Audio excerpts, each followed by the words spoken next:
Hola amigas y amigos, ya se darán cuenta que este es un programa distinto, un sábado cultural especial, que es en el fondo el programa Matiné, Vermú y Noche, hecho en día sábado, asociado, fundido con sábados culturales. Y la razón la explico. Primero, creo que hay no pocos de ustedes, los que visitan los sábados, que no se han dado una vueltecita por Matiné, Vermú y Noche.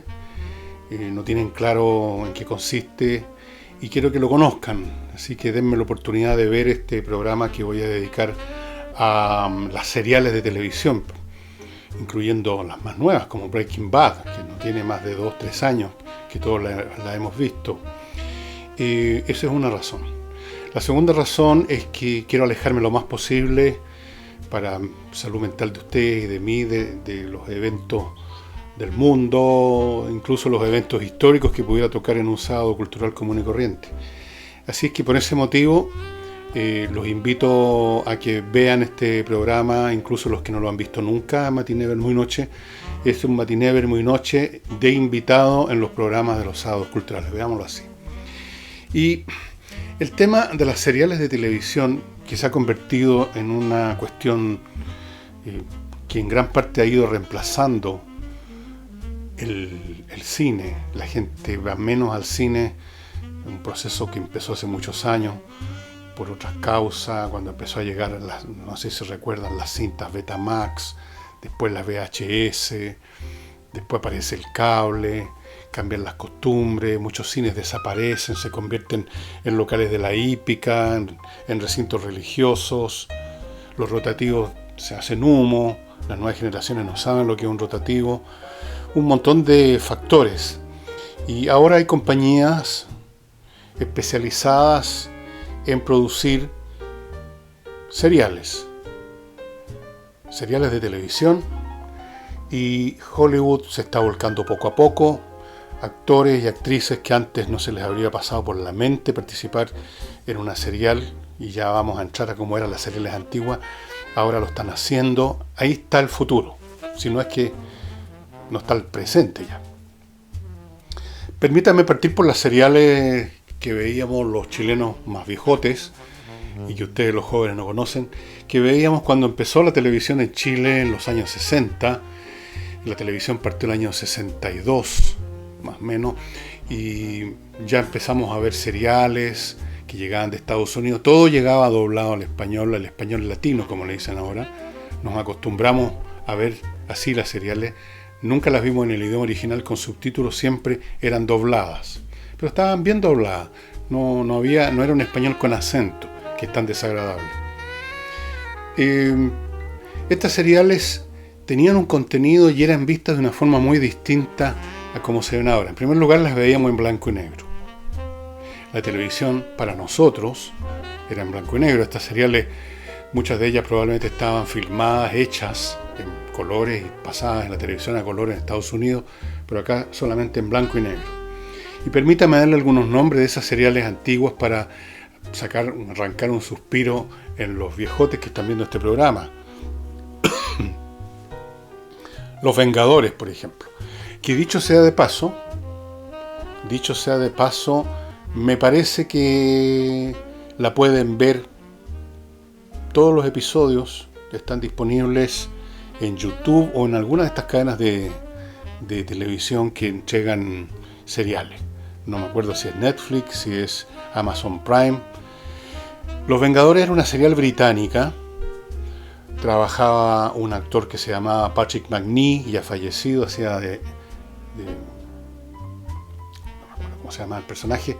Estaba Diana Riggs, que hacía de doña Emma Peel, pero hubo otras actrices que hicieron de Emma Peel, o como se llamara. Yo me acuerdo de una estrella muy bonita, canadiense, Tara King, que reemplazó a Emma Peel.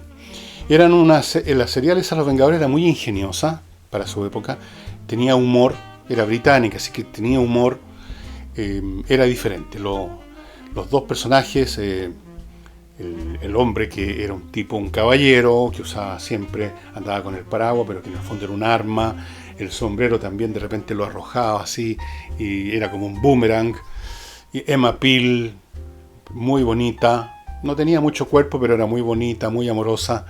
Era la pareja esta que desentrañaba misterio, perseguía a los espías y un montón de cosas. Supuestamente eran agentes de alguna organización de inteligencia británica. John Steed se llamaba el personaje representado por Patrick Macnee, que murió hace unos años atrás. Diana Rigg está viva, ahora es Dame, Diane Riggs, el equivalente para la señora de ser Sir, es Dame. Y era muy ingeniosa. Yo todavía recuerdo, después de tantos años que han pasado, algunos de los episodios que encontré más ingeniosos en esa época. Pero estaban muchos más. Habían seriales norteamericanos como el FBI en acción. Habían varias de médicos. Era siempre lo mismo, un hospital con unos doctores resolviendo temas y todo terminaba bien. El doctor Ben Case, el doctor Kilder. Estaba una serial que se llamaba Los Invasores, supuestamente unos invasores extraterrestres que eran perseguidos o combatidos por un personaje que al final resultó ser que era también un extraterrestre. Estas seriales tenían varias peculiaridades en cuanto a su contenido y en cuanto a cómo las veíamos en esa época. Primero, cada episodio era un episodio autónomo. Había una historia que se empezaba y terminaba en ese episodio. Punto número 1. Punto número 2. Se veían en determinados días en que el canal, en esa época, por ejemplo, Canal 13 o Canal 9, emitían ese programa. Uno sabía que los martes a las 10 de la noche o que los miércoles a las 10 de la noche, siempre era ese horario prime, había tal o cual serial y se veía en familia. El acto de ver televisión en esa época era un acto colectivo, era un ritual familiar. Entonces todo el mundo se reunía con el living donde estaba el televisor en blanco y negro, un tremendo armatoste de 23 pulgadas normalmente. Bueno, era tremendo en esa época. Ahora, al lado de los equipos que se usan actualmente, parecería una miniatura. Pero además era muy voluminoso, tenía un enorme trasero, el del tubo catódico. Algunos venían como un mueble. En mi casa había un televisor muy bonito de marca Olympic, que era como una caja donde estaba la pantalla, qué sé yo, los mandos a la mano derecha y unas patitas. Era como una cómoda, así con 4 patitas. Entonces reunía toda la familia. No había control remoto. Estos televisores había que pararse y prenderlo, pero tenían una gracia. Yo creo que todos los viejos estarán de acuerdo conmigo que los controles de ahora hay una multitud de funciones que no usamos nunca y que son un lío. Simplemente habían 3 funciones, o 2, prender y apagar, el volumen, el canal que queríamos sintonizar, y el brillo, el contraste. 4 controles, súper simple. Y era un ritual familiar. Estaban los cabros, los papás, la empleada de la casa, si había abuelita estaba la abuelita.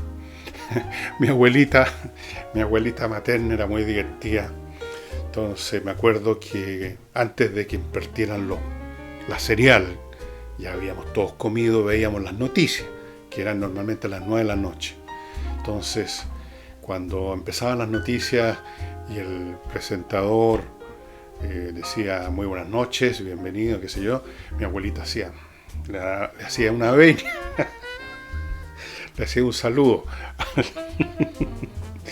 Bueno, pero se veían entonces en familia y ahí hay que esperar una semana para ver otro episodio de lo mismo, pero toda la semana, casi toda la semana, en un canal o en otro, a las 10 de la noche había una serial de estas, Los Vengadores, el FBI en acción, Dr. Kill, del Gran Chaparral, habían 1, 2 o 3 de vaqueros, habían otras de policía, donde por supuesto en esa época los héroes policiales eran siempre blancos, no existían los latinos, los negros, los asiáticos eran blancos, unos blancos así manticosos, medio guatones, bastante fome, digamos.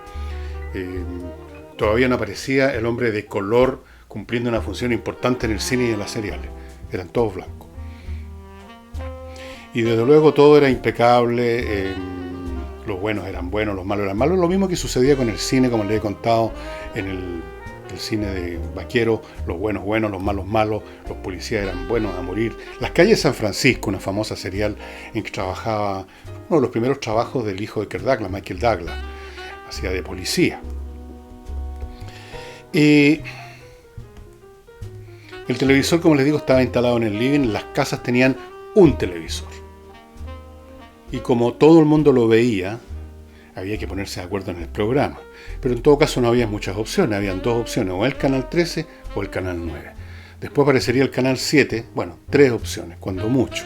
Así es que era un fenómeno familiar. Todos veíamos en patota haciendo comentarios. Mi madre empinándose una copita de vino. Yo, cabro chico, nada. Qué sé yo.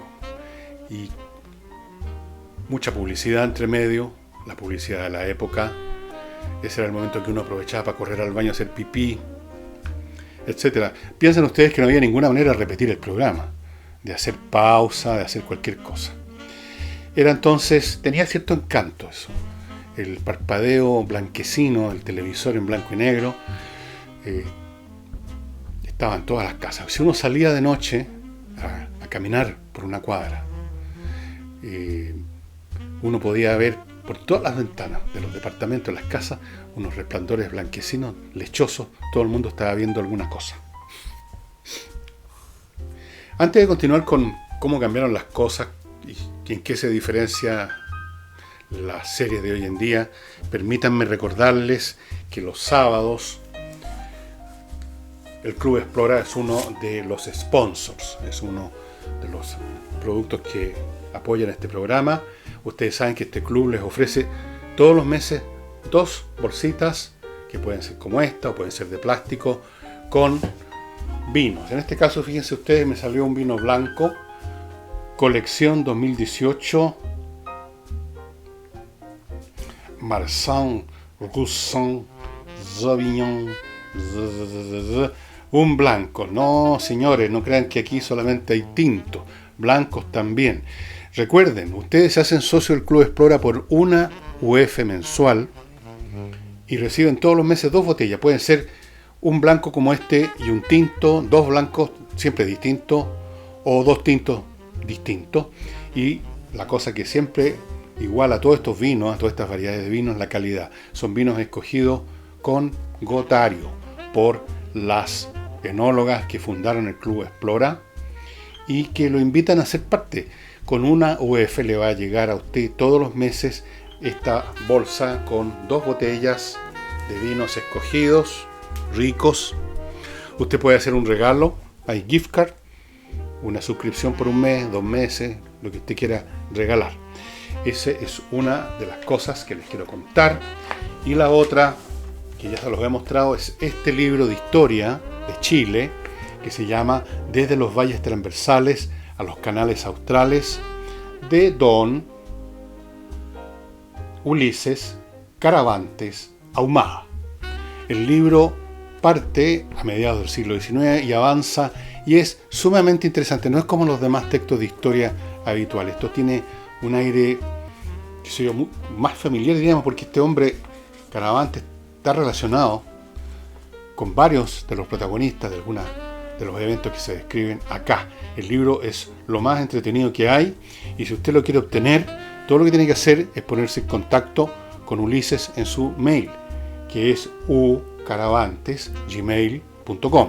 Ucaravantes, creo que está saliendo a mi izquierda, y hable con él, comuníquese con él para ver cómo adquirirlo y cómo hacer que llegue a su casa. A pesar de con o sin cuarentena, los envíos se pueden hacer. Hay empresas que hacen los envíos, en fin, usted véalo con él. Y es un libro que yo lo recomiendo. Créame que es un libro entretenido. Y vamos a hablar del jardinero en un ratito más.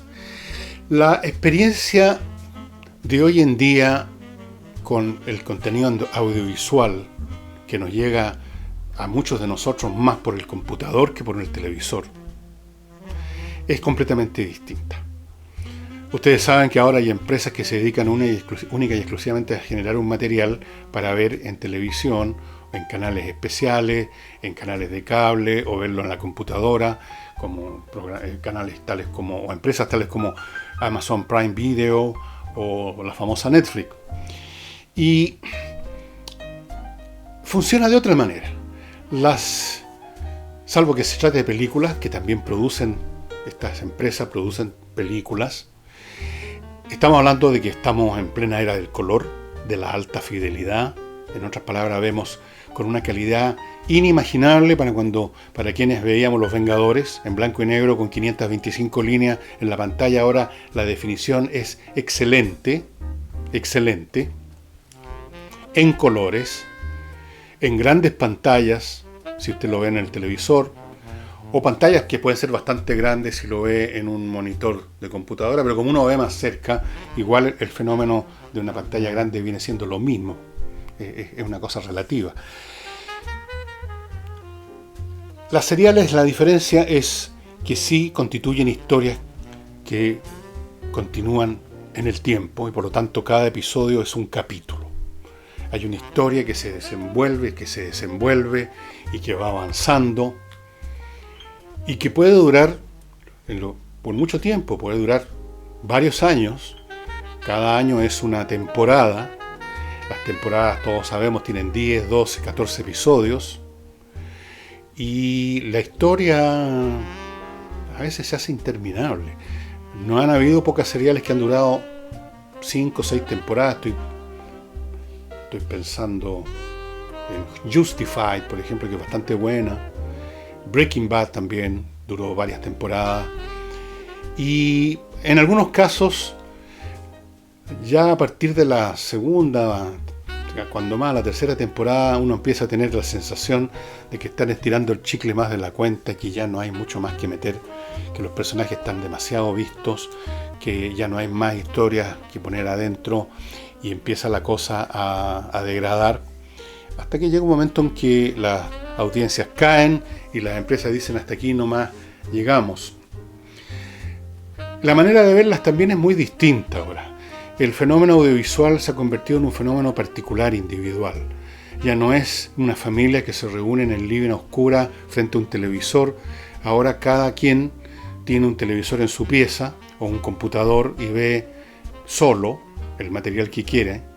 Y en un momento dado en una casa pueden haber 2 o 3 personas viendo distintas cosas. Un fenómeno entonces completamente individual, lo cual diferencia mucho más esta experiencia que la experiencia del cine. La experiencia del cine, aunque no esté en primer plano, es una experiencia colectiva, tribal, y que se manifiesta como tal cuando la película produce una reacción colectiva. Una película de terror, todo el mundo grita al mismo tiempo, después se ríen. Una película cómica, todo el mundo se ríe al mismo tiempo, a veces nos miramos unos a otros. Hay un fenómeno colectivo que es tácito, que está más o menos presente. En la televisión al estilo antiguo, cuando veíamos las seriales, o las películas también, daban películas en la televisión, era un fenómeno colectivo, incluso más íntimo, era la familia. Ahí sí se conversaba, se hablaba, a veces empezaban los shh, cállate que no se escucha.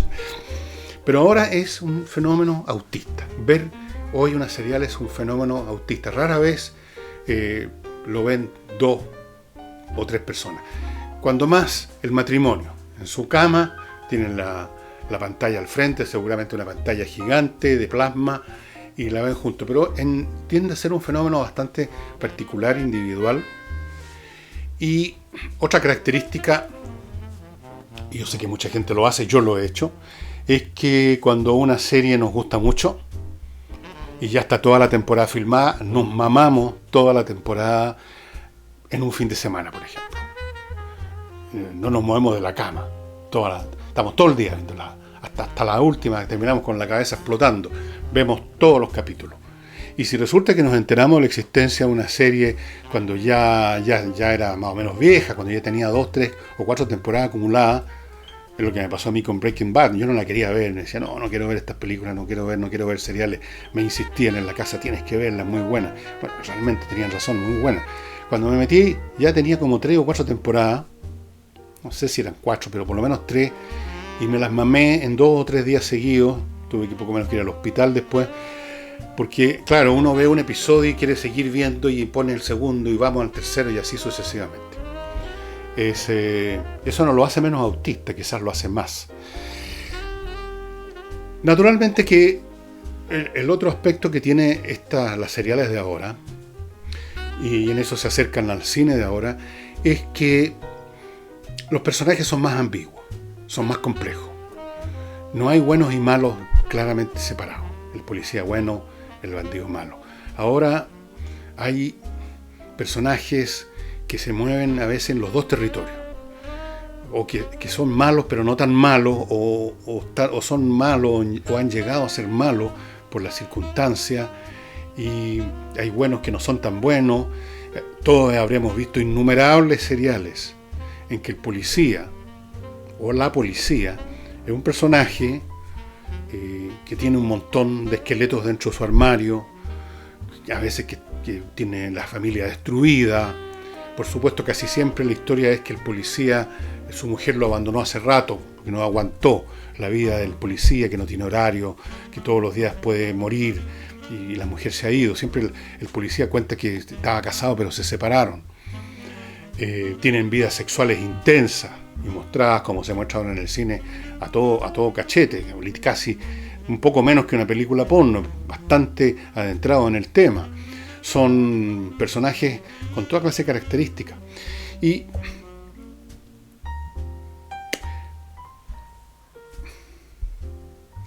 los personajes no solamente son ambiguos en sus características, sino que en algunos casos, las mejores seriales, no todas son tan buenas, uno ve el desarrollo del personaje en cierta dirección. Por ejemplo, esa es una de las virtudes que tiene esta serie Breaking Bad, poniéndose malo, porque, bueno, si usted no la ha visto, corte el programa que yo voy a contar para adelante.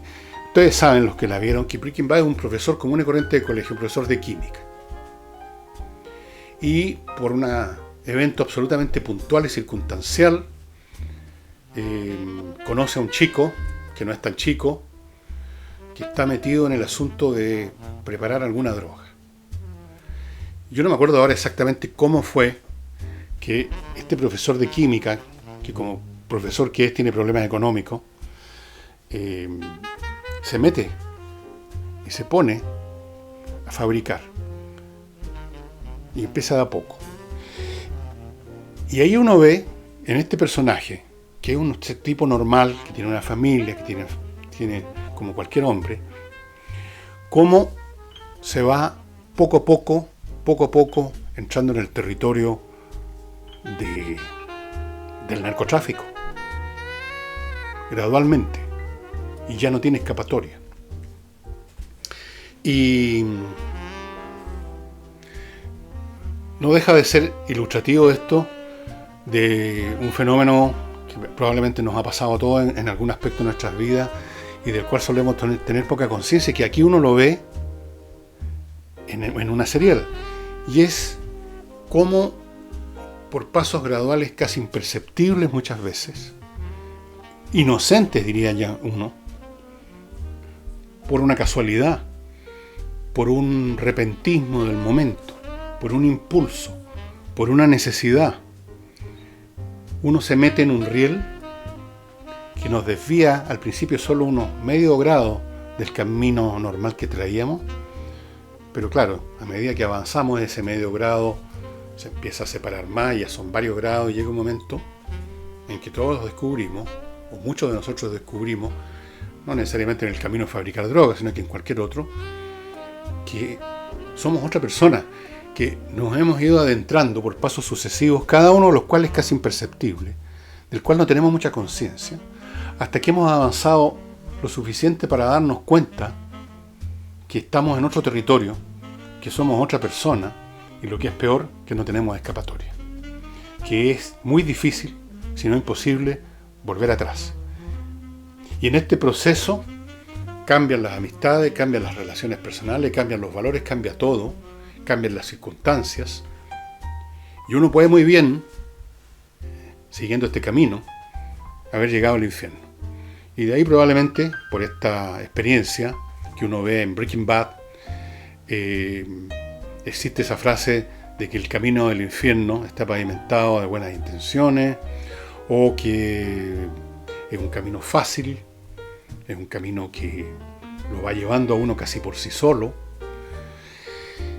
Primera cosa que uno aprende, entonces, que hay que tener cuidado con los pasos que uno da en la vida, cuando uno se aparta un poquito, tener claro de que hay que regresar lo antes posible. A lo mejor uno se tuvo que aportar por una circunstancia obligatoria, pero rápidamente tener conciencia de que hay que volver o va a ser tarde.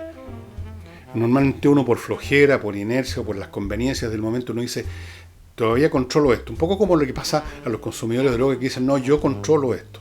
Usted quizás ha conocido personas así. Consumían un poquito de marihuana, consumían un poquito de vez en cuando cocaína. Y en ese momento, cuando consumían un poquito y uno les ha manifestado preocupación, nos han dicho, no, yo controlo esto. No, yo lo controlo, yo lo dejo cuando quiero. Muy pocas veces hago esto. Y uno los vuelve a ver 1 año o 2 años después y están absolutamente perdidos. El camino de la perdición es fácil tomarlo y muy difícil retroceder. Esa es la primera lección. Y la segunda, y creo que esa lección también, digamos, se ve en la forma de, al final de cuentas, un producto hollywoodense. O sea, con todas las exageraciones o la dramatización que ustedes quieran. La otra cosa que uno aprende, o que se hace manifiesto, porque todos lo sabemos, pero lo olvidamos, es que ese camino fácil, que da ventajas en primera instancia, por ejemplo dinero, se convierte en infierno. ¿Se acuerdan ustedes, en los últimos capítulos, ya en las últimas temporadas de Breaking Bad, que el tipo tenía que meter metros cúbicos de billete en un muro? O habrán visto también estas series de narcos, donde los personajes no hayan dónde meter el billete.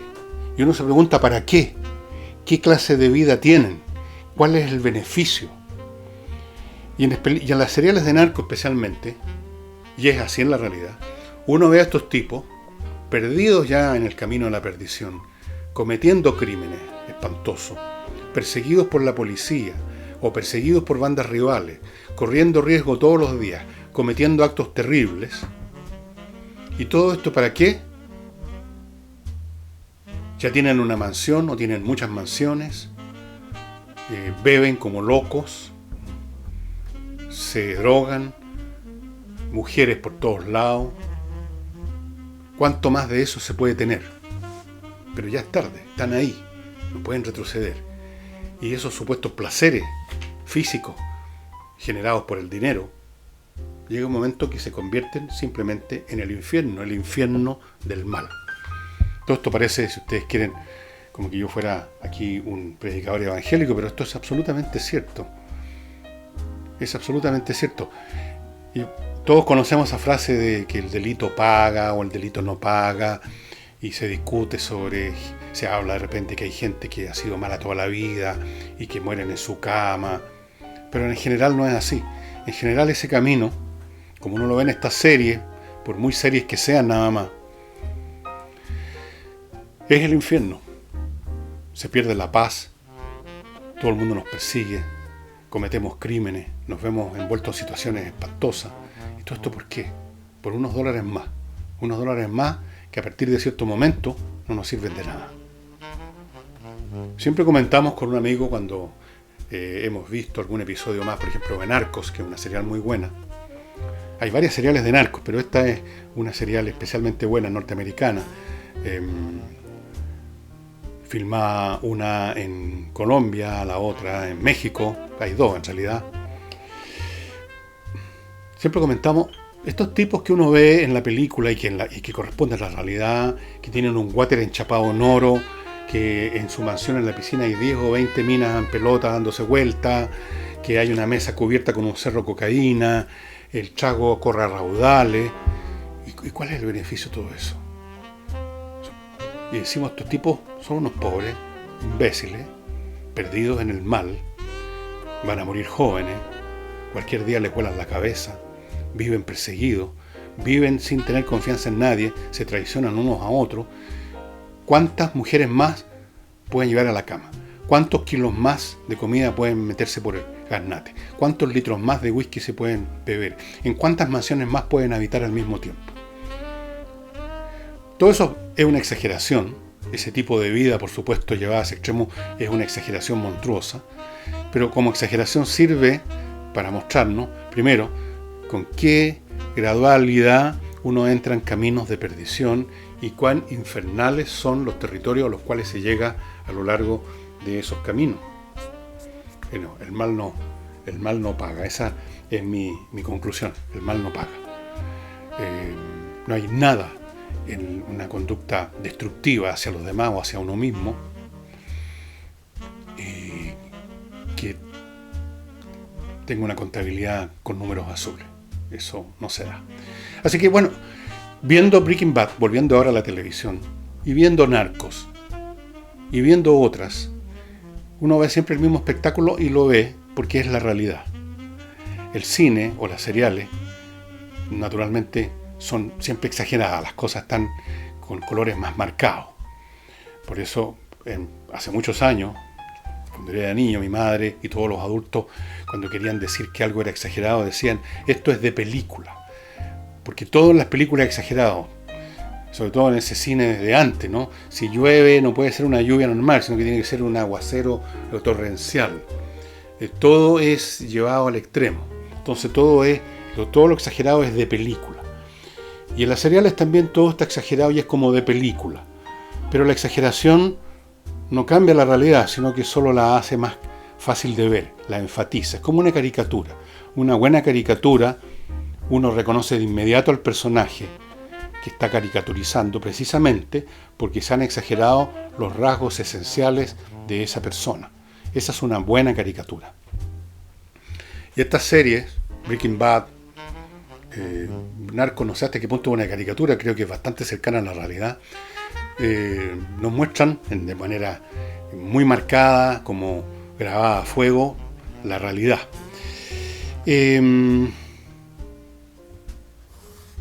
Uno se pregunta si esta industria de las series de televisión va a terminar liquidando completamente el fenómeno del cine, que no es solo el fenómeno del cine, no es solo que hayan estudios que produzcan películas, sino que hayan públicos que las van a ver. El fenómeno o el proceso, el ritual de ir a una sala con muchas otras personas que uno no conoce a ver el mismo espectáculo. ¿Cuánto tiempo más va a durar eso?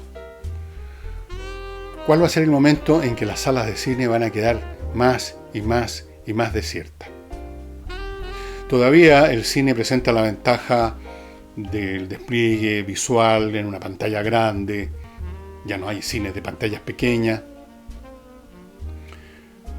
mejor sonido, pero esa ventaja es cada vez menos importante porque si usted tiene una pantalla de 40 pulgadas o de 30 pulgadas y tiene un buen sistema de sonido y usted está bastante más cerca de la pantalla de lo que puede estar en un cine, al final el efecto visual, el efecto sensorial viene siendo prácticamente el mismo. Y es más cómodo quedarse en la casa que ir a un cine. Y es más barato. Es más cómodo. Uno está en cama viendo esto. Así es que es muy probable que, salvo que el cine invente otra cosa, como ya ocurrió en los años 50 cuando empezaron a hacerse, cuando empezó, por ejemplo, apareció Cinerama para competir con la televisión, Tecnirama, el cine filmado 70 milímetros, todas las películas en color, en la función no con una, sino que con 2 películas por lo menos.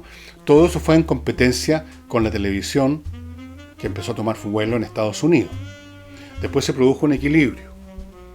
La televisión no desplazó el cine. Pero ahora la televisión, o digamos el espectáculo audiovisual casero, ya sea en la televisión o ya sea en un computador, está entrando técnicamente desde el punto de vista de la calidad de imagen, calidad de sonido, a competir con el cine. Y como me manifestaba una persona que me envió un mail a propósito precisamente de este programa Matiné en Muy Noche, ya no se ven hoy en día, así en Hollywood, esas grandes actrices o grandes actores que por sí solos convocaban a millones de personas a las salas. Y tal vez tenga un poco razón. Sí, claro, hay actrices y actores que son conocidos, que son, digamos, tienen atracción, pero el fenómeno que se veía cuando el cine era rey, el fenómeno de las grandes actrices, el sistema del Starlet System, se llamaban en Star System, no Starlet, Star System, llamaban en Estados Unidos este periodo en que lo importante no era tener un buen guión, un buen director, sino que tener a actrices y actores de primer plano, tener qué sé yo, a la Marilyn Monroe, tener a Clark Gable, tener a la Kim Novak, a la Anne Margaret. No, la Anne Margaret no era tan importante, tener a la Audrey Hepburn. Esas eran las personas que atraían grandes masas de público de todas maneras. Y eran las actrices y los actores que recibían unos sueldos infabulosos. Bueno, no sé lo que ganan ahora los actores y las actrices famosas, supongo que ganan mucha plata de todas maneras. Pero es otro sistema y ustedes pueden ver cómo poco a poco empieza, cosa que antes no ocurría con las seriales de los años 60 o 70. Usted no veía nunca o rara vez solo invitado a un episodio. Y eso se publicitaba mucho. En el próximo episodio de Los Invasores está invitado fulano de tal. Y aparecía en un episodio y no todo el rato. La gente que trabajaba en la serial en los años 60, 70, no sé hasta qué momento, 80, quizás también 90, era gente especializada en eso, en la industria de la televisión. Ahora no sé si se podría hablar de la industria de la televisión para esta serie. Pruebe que sí. Pero ahora Hollywood se está desembarcando en Netflix, en Amazon Prime Video y en todas las demás cadenas que existan, que yo no conozco. Cada vez más empresas de cine están meditando en la idea de entrar también a este negocio, porque para allá va el espectáculo y el fenómeno audiovisual. Última pregunta. Echamos de menos los viejones de 70, 60, 80 años, digamos por lo menos de 60 para arriba. Echamos de menos lo que era la experiencia de ver una serie como Los Vengadores en 1964, por ejemplo, con la familia, comparado con ver ahora en súper alta definición, en colores, con una pantalla grande, tranquilos, con un control remoto, una serial de ahora. ¿Preferíamos lo de antes? Bueno, es cuestión de gusto. Aquellos de ustedes que quieran opinar y contarnos sus experiencias, ustedes ya conocen el mail. Y por el momento les cuento además que si usted quiere amononar, aprovechando ahora que está en su casa más tiempo, y cuando esté, digamos, cuando no haya cuarentena, o si usted vive en una comuna sin cuarentena, eljardinero.cl le va a dejar el jardín tiki-taka. Le va a tener el jardín precioso, le va a tener el jardín amononado, bien regado, bien fertilizado, bien, todo bien. Normalmente los jardines los tenemos, incluso los que nos preocupamos todos los días de regar, estamos preocupados, pero igual están subóptimos, siempre, porque no sabemos. Así es que eljardinero.cl, estimado amigo, si usted no está en cuarentena y quiere cuidar su jardín, considérelo. Si usted está en cuarentena, vaya anotando esta dirección, eljardinero.cl, porque la cuarentena no va a ser eterna, va a durar una semana más, cuando mucho, una cosa así, y el jardín va a seguir ahí, pues. Así que ya sabe. Y con eso, estimados amigos, pongo término al programa Matiné Vermú y Noche, que lo he hecho en forma especial este sábado cultural, para que ustedes, los que no conocían Matiné Vermú y Noche, la conozcan. Para los que conocían Matiné Vermú y Noche, tengan un episodio más que no haya podido hacer en el resto de la semana. Y para sacarlo lo más posible de las situaciones que estamos viviendo en el mundo. Y una persona con la cual tengo una conversación muy curiosa quiere que les pregunte a todos ustedes, se les voy a hacer la pregunta, ustedes me la contestan por mail. ¿Les gustaría saber el día, mes y año de su muerte? O como mínimo saber un aproximado del año o no. Cuéntenme. Nos vemos el lunes.